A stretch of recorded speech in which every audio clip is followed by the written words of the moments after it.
doesn't absolve us from a responsibility in the world either. There's no reason not to do both, If because you don't take care of us, we're not gonna have to worry about the world. that's what I'm saying, we have to do both. But it doesn't do us a lot of good to take care of ourselves while Iran builds a nuclear weapon. And I have no problem going into that. yeah, I mean, I didn't think so. Yes. Obama wants to turn us into a third world nation. Yeah. All right, anything more on, yeah. One thing, Yeah.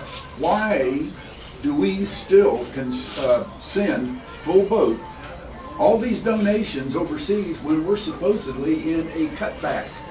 They didn't get trimmed. That should have been the first thing trimmed. It was helping someone else, and we're just talking about an increase being cut on the increase.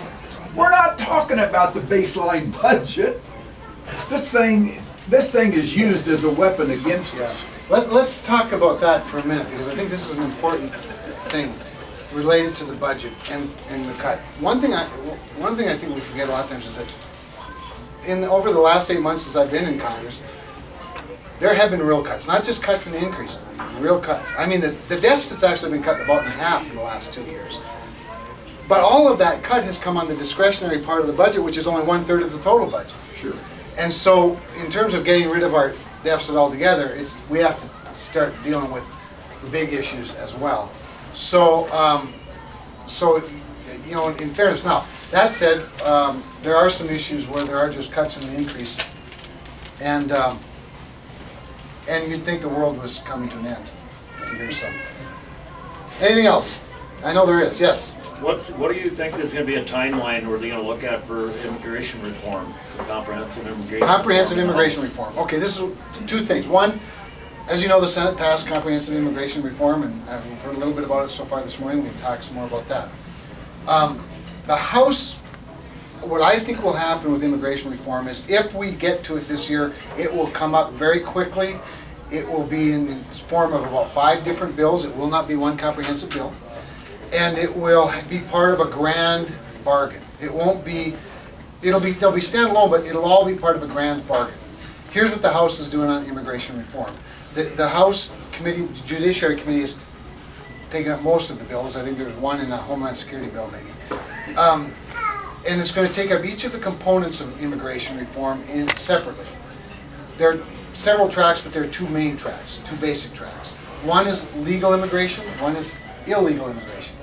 Whenever we talk about immigration, we tend to gravitate toward the illegal immigration side, dealing with the border and dealing with you know, undocumented workers. One of the things, by the way, related to undocumented workers, the estimates are, and it's a fairly broad range, but 30 to 40% of our illegal immigrants came here illegally. In fact, most of them flew in and overstayed a work visa. That's their quote crime. And so it's not, you know, so the border thing it's big, but it's different than we sometimes think of it. So let me talk about the 2 tracks. On the illegal immigration side, if you will, first of all, let's talk about the border. There's a bill called the SAFE Act that was introduced by Congressman Gowdy. You've probably seen him. He's on Greta Van Susteren a lot. He's a very smart, intense guy.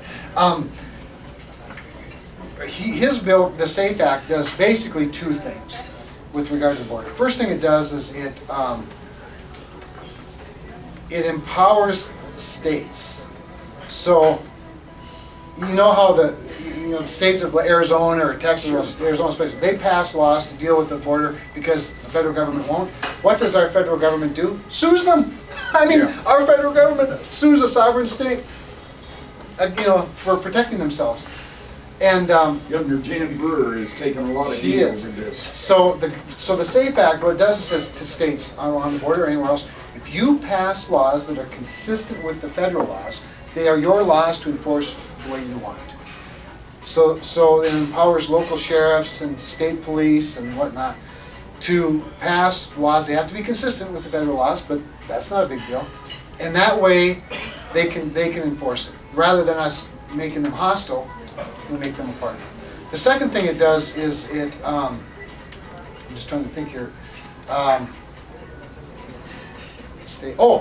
It requires independent verification of the benchmarks met. So in other words, let's go, and John's going to jump all over me here in a minute.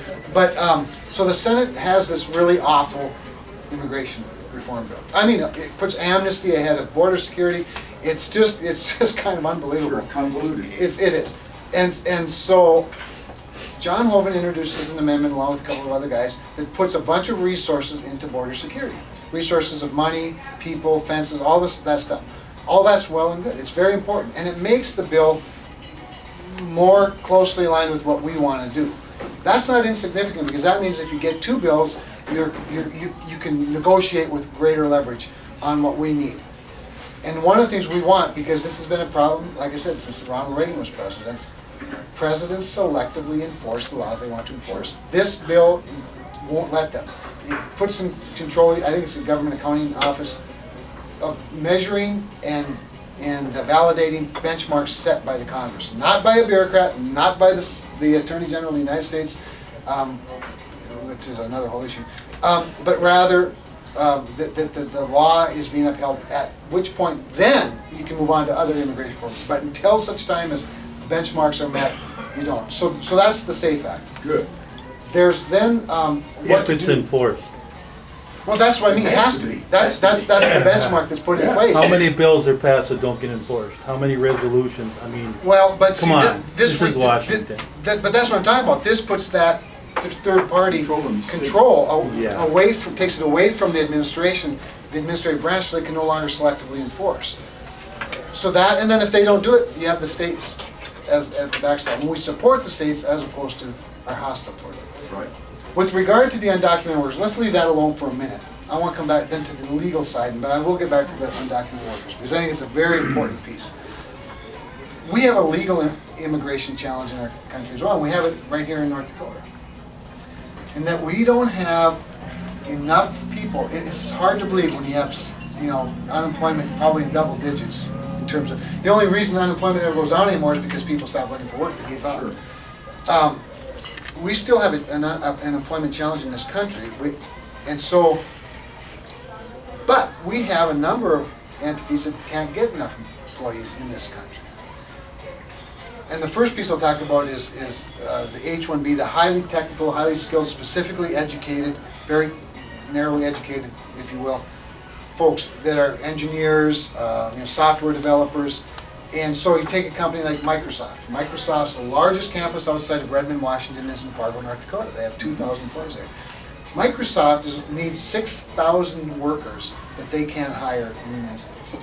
That's one company. I know it's a big company, but that's one company. So if we don't have immigrants or visas that can meet those demands, that means they have to take those jobs somewhere else. But you know what, that's simple, and I'm sorry to interrupt you, but it's simple. There's 60,000 of those visas given out a year in this country. Mhm. They're taken up in 5 days. Right. I have no problem. Give 1 million of them out. Okay. Give 2 million, I don't care. That don't have to be a comprehensive immigration bill No, to solve that simple which is little why we're problem. not doing a comprehensive immigration bill. This is a bill called the Visa Skills Act. This is why the House doesn't do comprehensive, for the very reason you're getting at. This is a separate bill. So the Visa Skills Act would increase the number from 55,000 to 165,000. And there are people who say, why not a million, why not unlimited? Because politics is the art of the doable.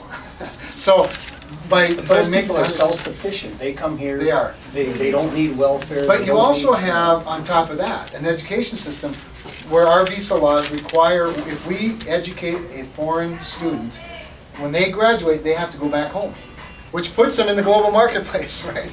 And instead of having a way to keep them here and utilize those skills, those very highly technical skills, so we're adding 40,000 in the Visa Skills Act, 40,000 positions for those students. There's another 10,000 for entrepreneurs who can demonstrate that they first of all have to have a patent, they have to have American investors, and all those things so that we can hang on. So that's all designed at the best of it. I think that's the least controversial piece, and I think, John, having your, I'm feeling better already. So, so on the other side, and this is, I think, kind of an interesting point. I found it interesting. I don't know how many other people do.